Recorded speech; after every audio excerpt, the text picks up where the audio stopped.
Yer yuzida meni rasmim shu zapalchi oshnam qo'liga tushib qolgani yaxshi deyman. Ayam qo'liga tushib qolgandan ba'zida. Men Telegramda 10 sekundlik qilib sahrand qilolmaydigan qilib rasm tashlash funksiyasi menimcha ayollarga tashlash uchun chiqqan. Qanday qilib zapalmas rasmdan zapal qilib qo'yar ekan deyman. Rasmim tushadi.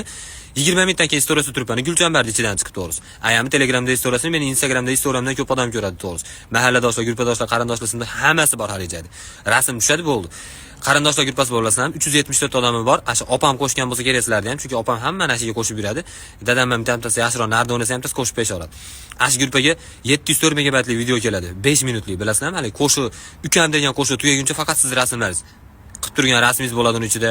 Sunnat bo'layotganda rasmingiz, hamma rasmlaringizni qo'shib yuboradi. Eng qizig'ini maqtab qo'yishadi. Dahshat chiqibdi, zo'r chiqibdi. Ha, o'lim montajori yoxud sharmandaning qaytishi deb nomlab qo'ysalar bo'laveradi. Tug'ilgan kun bo'lsa o'ldim. Puf et yurak chachiladi, o'rtasidan men chiqib kelaman. Betimga emas, prям betimga tug'ilgan kuning bilan ukajonim yoki tug'ilgan kuning bilan o'g'lim deb yozib qo'ygan bo'lishadi. Bu uni hamma ko'radi.